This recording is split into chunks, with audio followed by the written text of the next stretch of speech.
Hello guys, this is Doronsmovies, and I just got this quick video to update you on the current events of Blizzcon, as a lot of stuff is happening right now, if you couldn't tell by Twitter and MMO Champion and all those sites.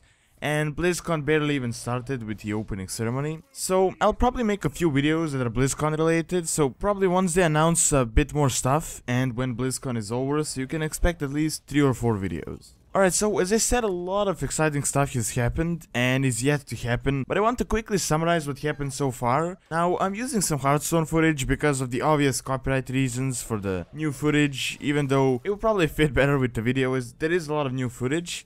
But I just don't want to put that right now because I don't want to risk any copyright strikes, as I've already gotten a few, although I kind of cleared it out. But I will have links in the description for all of the stuff I mentioned, so you can check that out all in one place. And also, by the time this video is uploaded, the Warcraft movie presentation will probably be over, but I will try to cover that in the next video. Now, apart from that, there isn't going to be that much exciting stuff on the first day, but there should be a lot more exciting stuff on the second day. Alright, so in the opening ceremony, they covered a few things. So you have the Starcraft expansion, the Legacy of the Void, you have the Hearthstone expansion, and an entire new game and an IP. Alright, so the Starcraft 2 expansion is pretty straightforward. I mean, we all knew about it. We had the Wings of Liberty, the Heart of the Swarm, and in order to end the trilogy, they released the final expansion with the Protoss campaign. So we had the Terran, we had the Zerg, and now we're going to get the Protoss. So I still think they should have released all 3 campaigns at the same time. But when I think about it, this might even actually be better, as they can introduce a whole lot of new content after a few years, instead of just making everything and then just uploading a few patches and fixes and all that. Alright, so the next big update is the new and the first expansion for Hearthstone, called Goblins vs Gnomes. Now, at first I was kinda confused, as I thought the Curse of Nexamus was the expansion, but apparently it's just an adventure pack thing, and this will be the official first expansion. So I haven't seen too much info about this. I don't think there is too much info about this, and it should be released within like a month or so. But I feel it will have like a techie sort of a feel, since it's related to goblins and gnomes. Now, they will introduce 120 new cards and a few techie cards, such as the Explosive Sheep and the Annoyatron. Now, also Hearthstone related, and probably what got me the most excited, is the fact that they're going to release an Android version of the game on tablets. And it will be available on December this year, so that is actually in like a month or so. I'm guessing they're gonna do that with the release of this expansion. Now, it is something I have been waiting for a long time now, and I'm really excited to actually play the game on Android tablets, as I don't really use an iPad. Alright, so the next and the most important update so far is the entire new game, which kinda looks amazing in my opinion.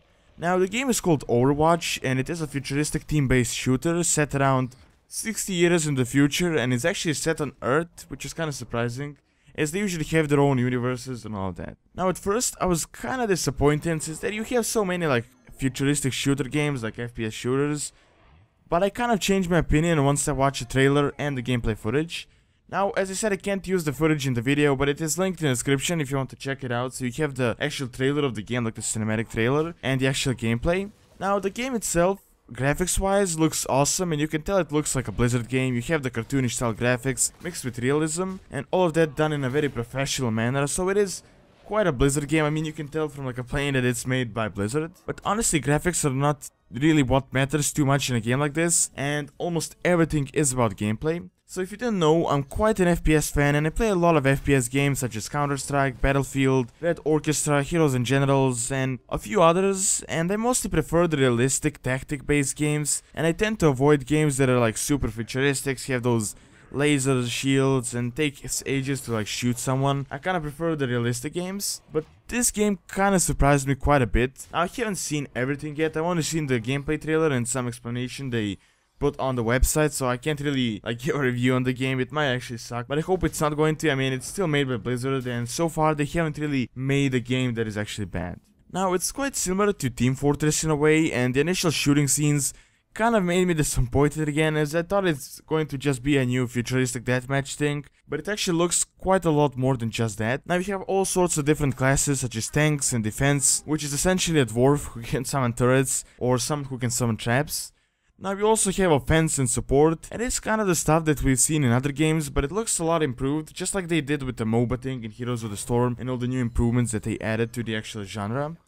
Now, the only thing I'm kinda concerned about is the fact that it's a team-based game, and you know how it is when you rely on your team, and you queue up with randoms.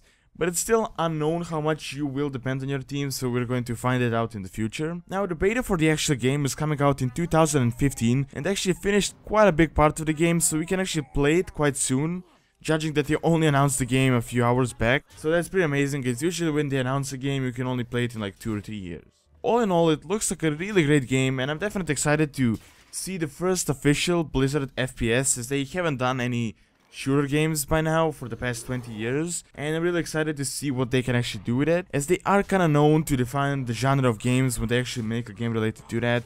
Just like you have the RTS with Starcraft, and you have the MMORPGs with World of Warcraft, and pretty much any game they made, it is kind of a defining game. Anyways, that is all there is that we have currently. Now, right now we can expect to see the Warcraft movie presentation and hopefully a trailer, and I'm super excited about that. Also, on the next day they will probably announce a new WoW expansion or something related to that, as I kinda called it before when they copyrighted the Eye of Ashara, and it's obviously not the Hearthstone expansion, as we have the Goblins versus Gnomes.